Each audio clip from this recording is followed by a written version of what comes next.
Obviously excited for this time of year. We just, like we said, just finished up our last practice and preseason is over. This is, I think, what everybody has been waiting for. I think everybody across the country, including Ferrum, is very excited about tomorrow and getting a chance to play against another opponent. So, great time of year, and our guys are excited to play.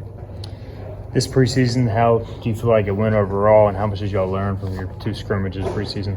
I think it was good. I think the biggest part about it, Stephen, is the fact that you had a lot of guys that when we started on June 12th knew what our system was, knew what we're trying to accomplish, on the court especially, but off the court how we want to do it. So that helped the younger guys. So, again, I've said this before, last year so much of our time was spent on how we do things, not as much what we do.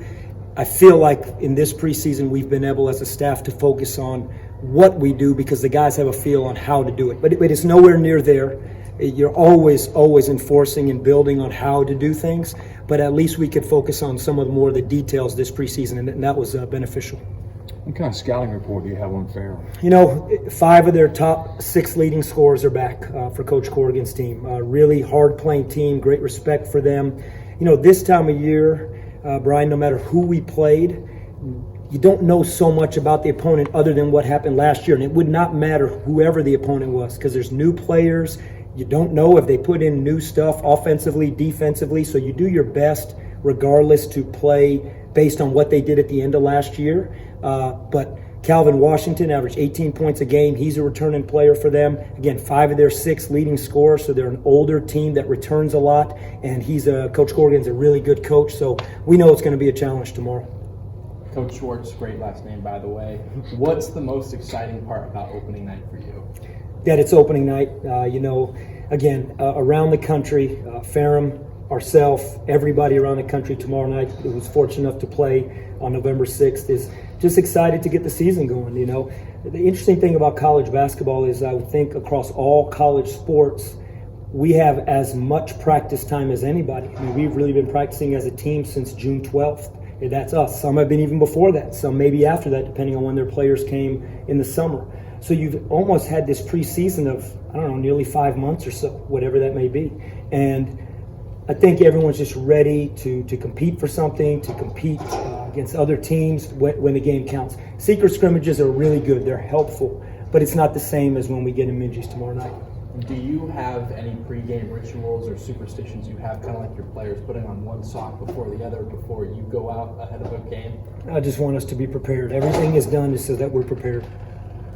Do you expect Bobby to play tomorrow? And then, we got to ask you about Cam Hayes every time. So no, Bobby will play tomorrow. Bobby is doing well. He's practiced for a week straight. He will be available tomorrow. I think there will be we'll be smart about, timeline-wise, like as we've been doing in practice, but he's doing great. Cam, we have no information on, and he will not be playing tomorrow because of that. Is it frustrating all the season's here and y'all still don't know? Is it just part of the process? It's part of the process. You go in with a certain expectation, and no, it's not frustrating. We're just moving forward, and we're just remaining to support him, continue to support him, and just hopeful. With so many guys back, what's it kind of like right now to a starting 5? Like, do you have it in your mind, or is it something that was open up even through the end of practice today?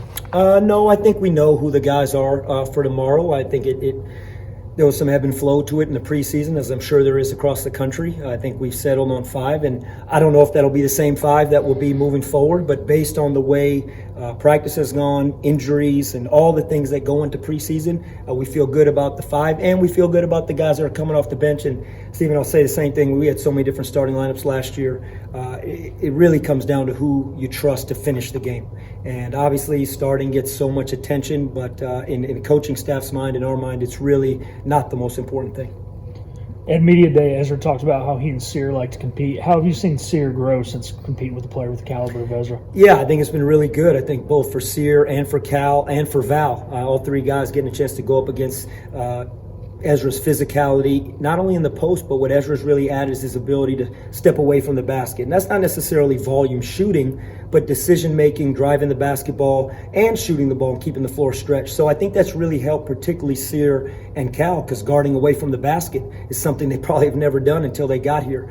So I think getting a chance to go up against Ezra's physicality and speed has helped him. You know, you talked about the players kind of having that level of comfortability, just being here before. I mean, how about yourself? You know, this is your second year. I mean, how do you feel like this year has gone, just preparation-wise, and just also just handling, you know, head coaching duties? Yeah, I mean, I think I don't know if head coaches are ever comfortable. I think you always worry what else could be. What do you not like? Today we went over 2 or 3 things that we have no idea if they're going to do tomorrow. The just in case. And, you know, what I do feel good about is that our core foundation of who we are defensively and offensively is in. You know, it's been installed. It's there. We have a long way to go to get it where we want it to be in terms of what we think is, you know, hopefully an elite level on both sides of the ball. But that being said, you're always, as a head coach, just always mind is going, what else do we need? Where are we not prepared? You think more about that as opposed to ever feeling comfortable, just to be quite honest.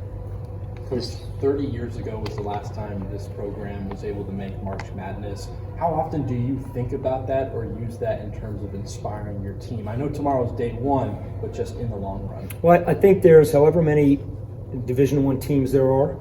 I think every single team in the country starts tomorrow with the goal of playing in the NCAA tournament. It's obviously the pinnacle of college basketball. So every single program from number 1 to 360 something, whatever it is hoping, believing, dreaming of that. So we're no different than that.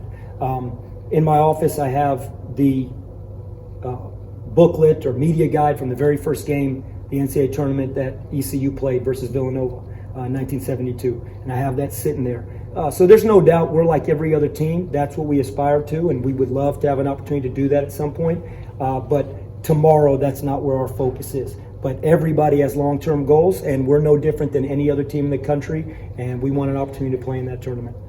There have been some teams, and I know there were secret scrimmages, but that lost to lesser programs. Do you let your guys think about that, hey, teams like this can jump up and bite you, or do you not even really talk about It was that? the very first thing that was on the board when we started our scout report preparation for Ferrum. Every single team that this preseason was beaten by a non-Division I. Basketball, you respect this game, and we respect ourselves as ECU basketball by having the ultimate respect for our opponent, regardless of who it is. And we have a great amount of respect for Ferrum, and we expect our guys to play as such. This may be more of a game flow thing, but would you like to try out different combinations tomorrow, or does it just depend on how the game kind of goes? Yeah, there's no part of me that's looking at hey, we're going to have we're going in tomorrow to play our best basketball, to play really strong on defense. That's the foundation. That's where we got to be right.